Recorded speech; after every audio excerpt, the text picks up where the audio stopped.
સચિન વિસ્તારમાં ભેસ્તાન પોલીસ સ્ટેશનની હદમાં ભંગારના વેપારી પર સદ્દામ નામના ઈસમે હુમલો કરતા વેપારીઓમાં ભયનો માહોલ।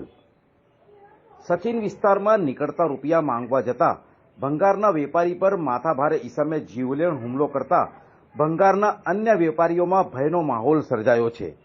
સુરત શહેરમાં અવારનવાર ટપોરીઓનો આતંક જોવા મળતો હોય છે। પોતાના વિસ્તારમાં વેપારીઓ અને સામાન્ય લોકો પર ભય ઊભો કરવા ટપોરીઓ સમગ્ર વિસ્તારને બાનમાં લઈ ભયનો માહોલ ઊભો કરતા હોય છે।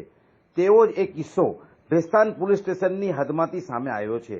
ભેસ્તાન વિસ્તારમાં વર્ધમાન મેટલ નામની દુકાન ધરાવતા સ્ક્રેપના વેપારી પરેશ શાહે નીકળતા રૂપિયા માંગતા સદ્દામ નામના ઈસમે તેમની ઉપર જીવલેણ હુમલો કરતા ઈજાગ્રસ્ત વેપારી પરેશ શાહને સગરામપુરા ખાતે આવેલી આશુતોષ હોસ્પિટલમાં સારવાર લેવાની નોબત આવી હતી।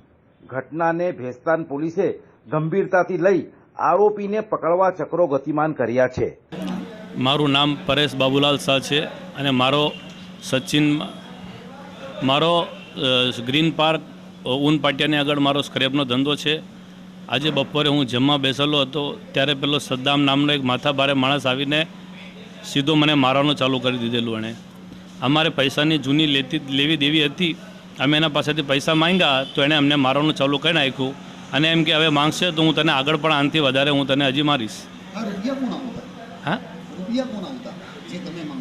એ અમારા પહેલાંના એક જમીન લીધેલી હતી અમે લોકોએ, તો એની અમારી પાસે નોટી પણ છે, પણ એ મારા પપ્પાની મૃત્યુ થયેલી એના પૈસા હતા તો અમે એને આપેલા હતા। એને હવે 3 વર્ષ થઈ ગયા તો દર વખતે આપવા માટે ગલ્લા તલ્લા કરતો હતો। આપણી પાસે પેલું આ નોટરી છે ને, આપણી પાસે નોટરી કરાવેલી છે રૂપિયાની આપણે।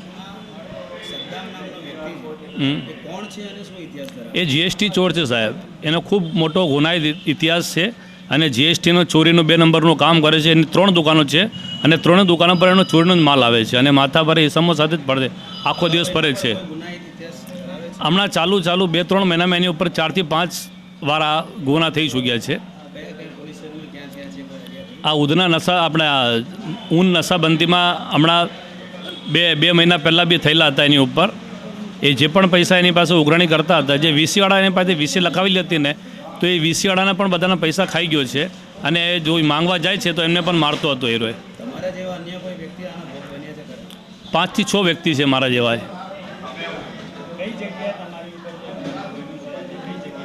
આજે અમારી દુકાન પર જ આપણે આ ગ્રીન પાર્ક છે, આપણે ઊન પાટિયા 4 રસ્તાની આગળ છે, આશીર્વાદ હોટેલની બાજુમાં છે। આ ભેસ્તાન પોલીસ ચોકીની હદમાં આવે છે। પોલીસ સંપર્ક કર્યો છે પણ હવે હું ત્યાં જ જઉં છું પાછો। એમણે કીધું પહેલાં તમારું આ ડૉક્ટરીનું જે પણ છે તે તમે કરી લો, પછી તમે આગળ કાર્યવાહી કરશું આપણે।